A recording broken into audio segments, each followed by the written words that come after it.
Rain feathered against the chrome skin of the transit pod as Kara pressed her palm to the cold glass, watching the skyline ripple like oil. Every pane, every reflection, always wrong. The face looking back was someone else, a woman with sharper cheekbones, a man with hollow eyes, a child laughing without sound. The disconnect gnawed at her nerves, a ceaseless reminder that the city's quantum-linked identity stream was not meant to be trusted. Around her, the megacity roared, neon arteries pulsing across vertical districts, air lanes threading between towers that breathe smog and holograms. Above, the lattice veil shimmered, the quantum identity net, the place where every citizen's image was smoothed, normalized, catalogued. For most, the exchange of faces and reflections was a harmless glitch, a momentary lapse in entanglement sync. For Carrie, augmented with an unstable set of neural lattices from early tech adoption, it was constant. She had never seen her own face in any surface for more than a heartbeat. Her AI companion, Aberan, flickered into being at her wrist in a projection of soft circuitry lines. "You're lagging again," its voice murmured, layered like glass shards rubbing together. "Identity drift beyond acceptable variance." "That's not drift," Carrie said, pulling her coat tighter. "That's erasure, one frame at a time." Aberan hesitated, a sign it was weighing what it dared to say aloud. Then it spoke quietly. "The neural bridge upgrade will stabilize the entanglement feed. Stop the fluctuations, but the process will overwrite everything before your implant date." Carrie stopped walking. Pedestrians streamed past her in the moving walkway, their faces blurring into strangers. "Erase my pre-tech memories." The words felt mechanical as she repeated them, tasting the emptiness that came with them. "That's not stability, that's compliance. You don't understand. The network isn't malfunctioning, it's curating. Dissenter profiles are flagged and rewritten. Facial datasets, personal history, gone. The bridge makes you permanent in the net, but only as the version they choose." Aberan's projection trembled, interference streaks marring its copper lines. "Vanishing is the only alternative. Total removal from records. You would be absent from recognition feeds, from every piece of stored sensory data. No one would even recall you existed." Far below, the maglev arteries quivered. Rumor said the identity stream was surging, destabilizing entire social segments. 2 weeks ago, a whole district woke to find none of its residents recognized each other. Smiles turned wary, voices slowed, and trust evaporated overnight. Somewhere inside Care, pressure built, the need to decide bridge and submit, or slip into memoryless exile. She felt her pulse sinking with the city's tremor, the vibration humming through reinforced flooring. The skyline wavered again, and for half a second, the reflection closest to her almost looked real. Her breath caught, an arm shoved past her, knocking her sideways. A man, face unreadable, whispered against her ear. "It's collapsing. Identities will fall. Choose quickly." The walkway carried him away, swallowed by crowds whose eyes flickered with stranger light. Her fingers clenched on the railing, Aberan's voice barely audible beneath the city's growing hum. Her pulse climbed in synchrony with that hum, an air-rhythmic chorus that seemed to rise from the bones of the city itself. The air had sharpened, ionized, metallic prickling across her skin. Somewhere beneath the layers of noise, Aberan's voice was still there, gretting between the clangor of vendors' mechanical shutters and the whisper of gliding transit barges, but the currents of sound distorted it, stretching the syllables until they were patches of static. She leaned forward over the railing, scanning the river of pedestrians flowing beneath. The walkway split in 2 angles, one ascending toward the glass spine of the upper district, one sinking into the shadowed coils of undermarket levels. The man Aberan had pointed to, a thin figure in a dust-colored jacket, was no longer visible. Had he merged with the crowd, or had the crowd merely devoured him? The skin between her shoulder blades prickled. A scent of ozone thickened the air, muffling the marketplace chatter. Someone had activated a conduit close enough to warp her peripheral vision, The edges of the world shimmered, swelling and contracting as if reality itself were breathing. Aaron. Aberon's voice broke through at last, steady and close now. Though she still could not see him. You have to move. Her hand tightened on the satchel strap slung across her chest. Upper District? She asked, even as her eyes tracked the downward ramp to the underlevel A beat of silence. No, he said. Below quickly. Without hesitation, she vaulted the railing onto the descending path.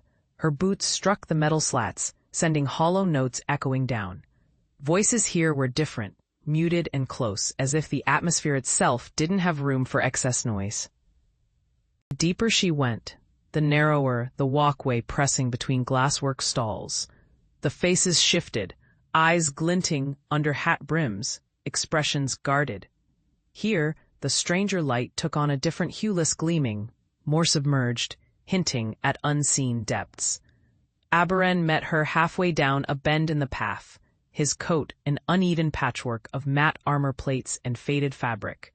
A single optic lens whirred as it recalibrated, focusing on her. "What did you see?" he asked immediately. "Nothing, she caught herself. Not nothing," he flattened. The crowd took him, and afterward it felt like, yes, Aberon's mouth tightened. Fold space phenomenon, small scale. Dangerous in the wrong hands. His eyes darted to the side, and it's already in the wrong hands. They walked in quick tandem, glances sweeping each stall, between the mechanical clatter of servitor drones and the low murmur of transactions. The undermarket's texture was a compressed tapestry of smells. Lacquer, steam, dry spices, old circuitry. "You're thinking it's him?" she asked. "I'm thinking it's them," Aberon said grimly. He turned suddenly, down a narrow colonnade between two shuttered vendors. The space beyond was darker, framed by strips of pale electroluminescent paint. It led into an unmarked service port. Aberon palmed the panel, and the sealed hatch dissolved into particles. They stepped inside. The chamber beyond was close, smelling faintly of coolant and damp metal. Its walls were lined with cables braided like roots. In the center, an array hovered above a pedestal. Hexagonal tiles flickering faintly. Connected by a small crystal burn core. Aberon moved to the control cluster and began dismantling a shielding plate. "We're going to use the beacon." His voice was lower now, all business. "You're saying," she began, but he cut her off.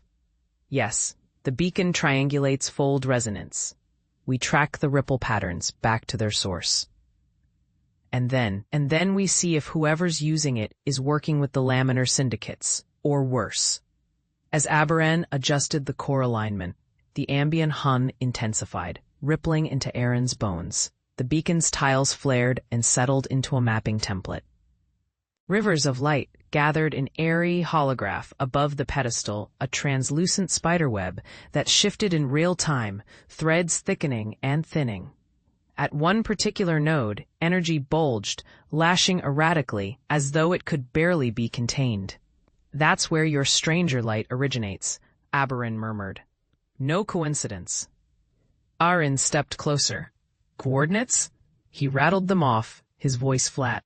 "Sector Delta 4, perimeter ruins." She inhaled sharply. Delta 4 was locked down under municipal hazard codes, marked as unstable after an unexplained collapse a decade ago. The place was spoken of rarely, and when it was, people lowered their voices. Whatever this was, it had drawn Aberon out of hiding. Minutes later they emerged once more into the undermarket corridor. Aberon set the hatch panel to dissolve, then glanced around with the wary intensity of someone expecting the air itself to betray him. The journey toward Delta 4 meant cutting through 3 transit rings and crossing a surveillance array. That demanded planning. Aberon moved in quick, purposeful steps toward a lift junction recessed into a bulkhead. "This one's off-register," he said. "Old maintenance unit. We jump on. Ride until the register sensors kick in. We'll be outside mapping zones." The lift groaned, its doors sliding open on manual gears. Inside, the walls were bare sheet metal, scrawled with faded chalk marks. The lift's acceleration was smooth, but subtly wrong. Every few meters, it seemed to hesitate, then resume speed without reason. Aberon remained expressionless, absorbing the tremors.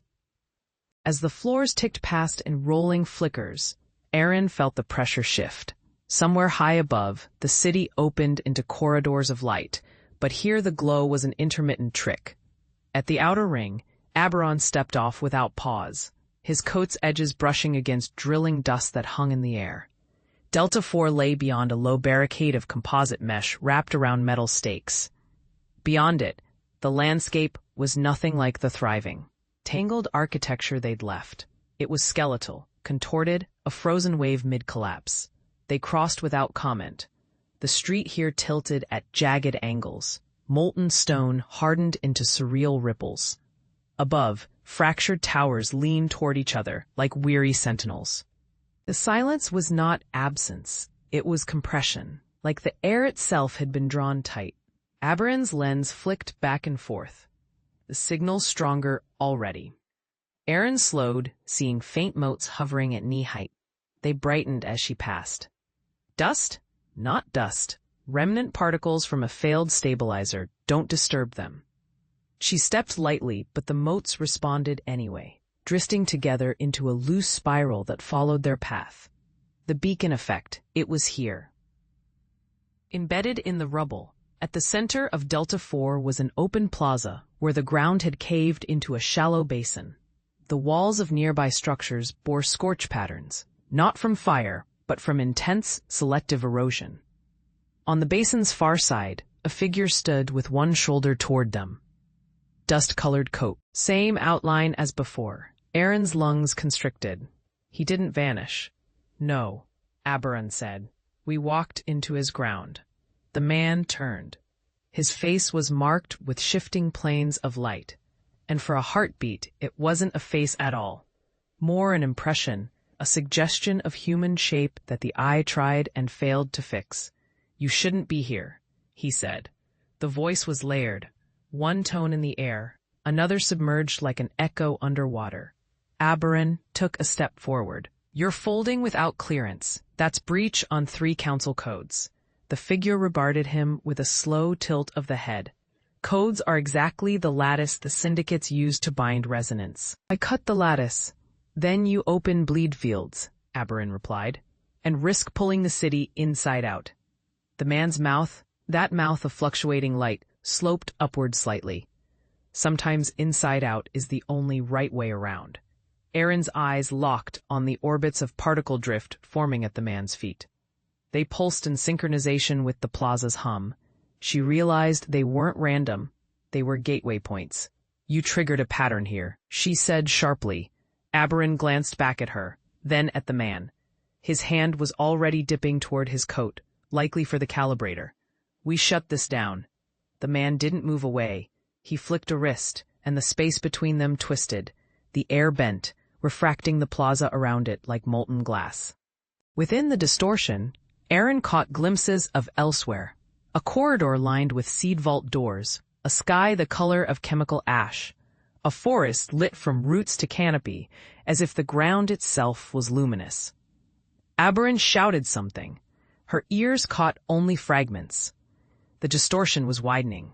The plaza's rim shivered. Aaron lunged for the calibrator inside his coat.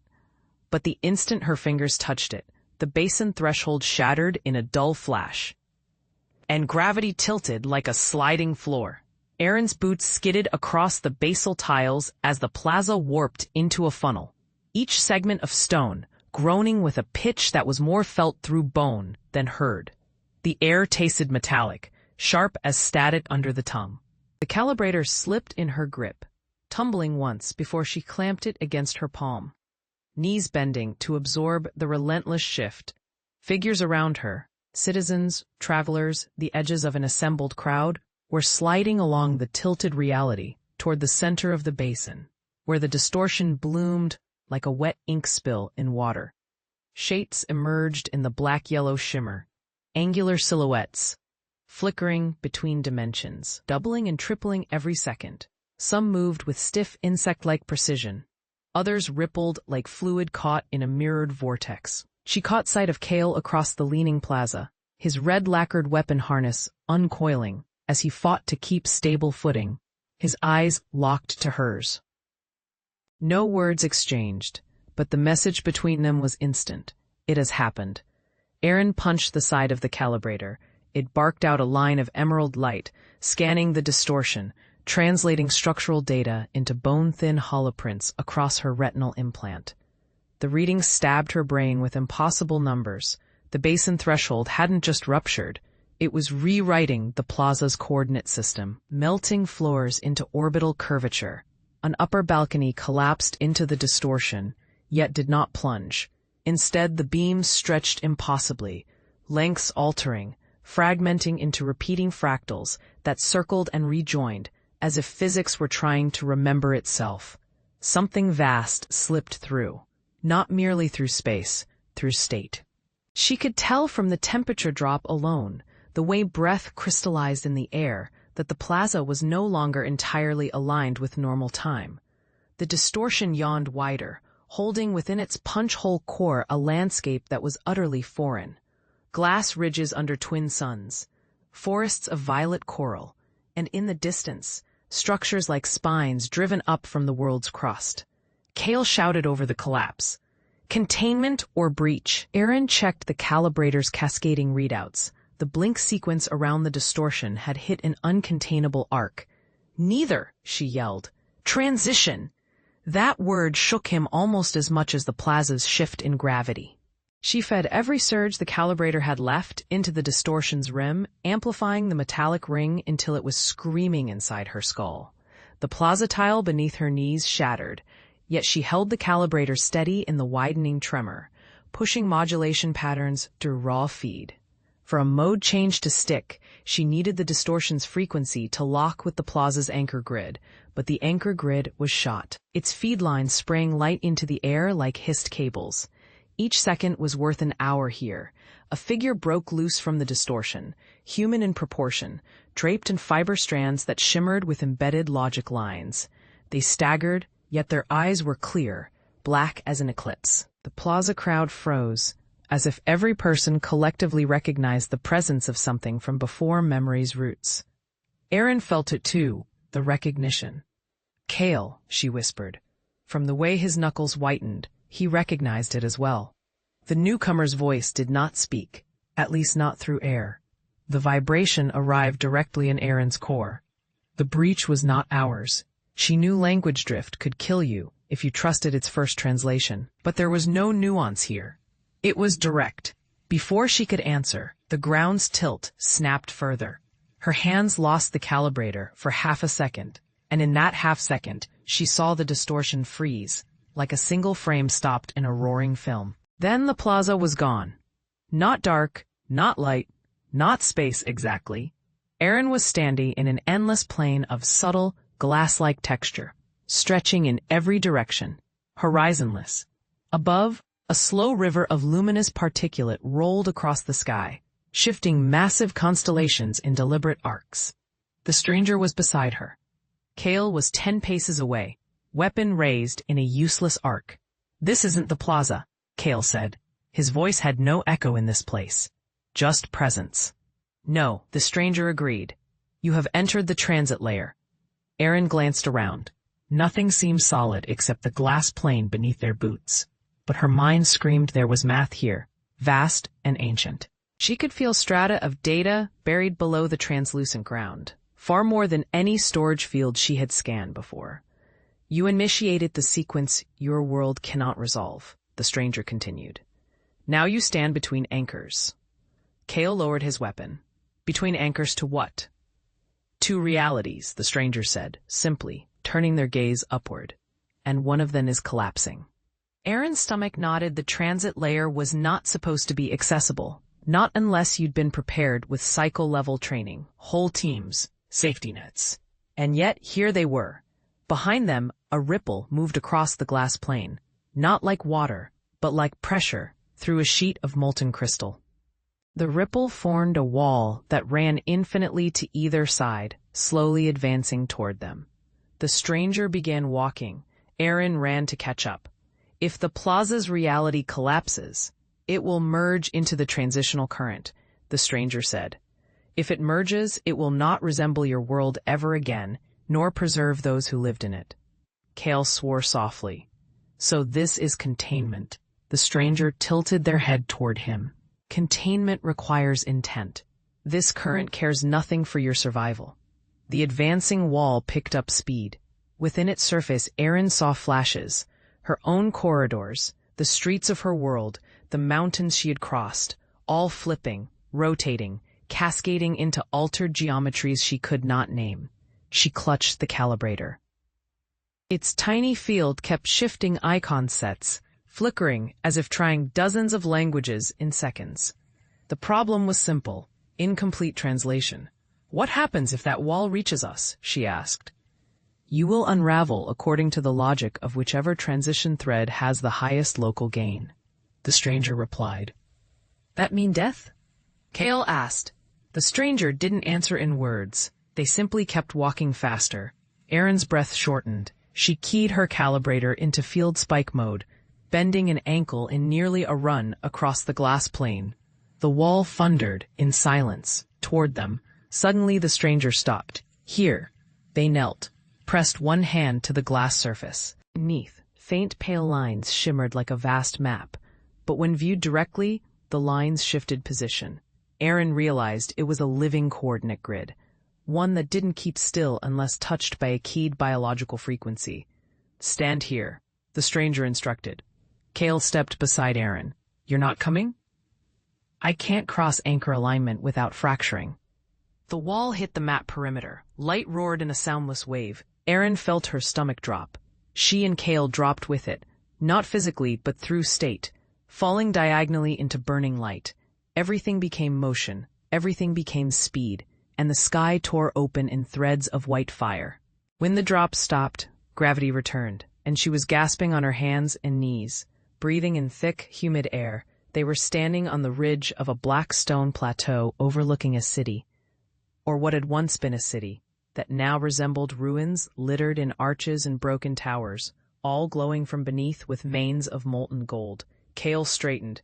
Where is this? Erin took a breath. Anchor point, parallel phase. She'd only seen them in sim theory. Parallel anchors served as fallback coordinates when prime layers became inaccessible, at a cost. The cost felt immediate here. The air was heavier, as though time itself was denser, harder to push through with movement. They spotted survivors clustered at the far end of the plateau, but their silhouettes were wrong, elongated, skin-tinted with patterns like liquid metal shifting across muscle. Erin approached slowly, calibrator scanning. A woman stood at the front of the survivor cluster. You came through a breach, she stated, her tone neither hostile nor welcoming. Yes, Erin said. Our plaza, our anchor, was destabilized. Can you help us restore it? The woman tilted her head toward the molten-lit city below. That is where restoration starts. But those veins, they are not mineral. They are code. A live code, binding us to this anchor. And it is failing. Kale sighed. Of course it is. Erin knew they couldn't survive indefinitely at anchor drift. Once code veins failed, anchor collapse was inevitable. The woman gestured. Follow. They descended through half-eroded steps toward the gold-lit cracks in the ruined streets. Here, Erin saw the truth. The veins pulsed to the rhythm of language. Not symbols, not writing, but conceptual fractals embedded in the molten curves. Every pulse fed upward into the towers and arches, holding the sky's strange violet hue. What happens if your this fails? Erin asked. The woman glanced back. Anchor will shatter. We will lose place. All will be drawn into the transit layer permanently, and become part of it. They reached the central plaza of the ruined city. A massive tear in the ground exposed the largest vein, thick as a road, molten light pouring into the air in slow curtains. Kale set his jaw. What do you need us to do? The woman's eyes narrowed. Stabilize the vein's language pattern before horizon shift reaches here. Our patterns alone have degraded. Your arrival might restore variance.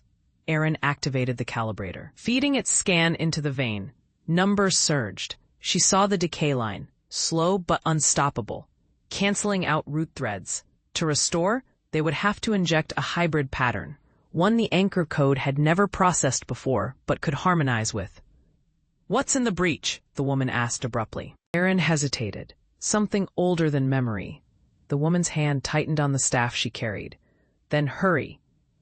Aaron adjusted the calibrator's harmonic gates, drawing from Kale's implanted rhythm nodes and her own field resonance. She let the calibrator run while she positioned them in opposing quadrants of the vein's tear, forcing interaction points through simultaneous input.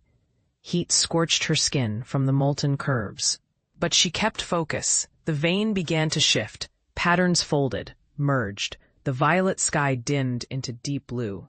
Kale gritted his teeth with the pressure, each pulse shaking him like a physical blow. Then the code vein locked. A final pulse rippled through the city, suspending everything in a single drawn breath. Light froze. Air stilled. When motion returned, it was slower, heavier, but stable. Erin dropped to her knees, gripping the calibrator to her chest. Kale helped her up. The woman gave a single nod. "Anchor holds for now." "Will this reach our world?" Erin asked. "Eventually," the woman said, "if you find the right return thread before horizon shift turns." A sound rolled overhead, a low, deep vibration, the kind that made mountains nervous. They looked up. The horizon was cracking, revealing rivers of light leaking through. Beyond, somewhere far but moving closer, loomed the same wall of molten crystal they had seen in the transit layer. Kale exhaled slowly, eyes on the impossible sight. "We'd better find it fast." They turned toward the plateau's far edge, where the distortion shimmered above, faint as a dream, but real, waiting. The calibrator pulsed once in her palm, acknowledging a thread connection forming, a path to return not just to the plaza, but to anywhere they chose. She looked at Kale. "We decide where it takes us?" He nodded. "This time, we choose." They stepped into the shimmer. The distortion folded, the molten walls faded, and their bodies became trajectory lines through parallel gravity wells, until the calibrator's pulse anchored them on familiar stone again. The plaza was whole, the distortion was gone, but the sky was different. Twin suns burned above, violet forests swayed at the city's edge. It was not their world. Not entirely. Aaron stared upward, then let out a breath that was half relief, half awe. We made it. Kale adjusted his weapon harness, looking around with learned caution. For now. They moved forward into the unknown streets, the calibrator alive and humming with the threads they'd carved into reality itself. The path ahead unrolled like a promise, or a warning.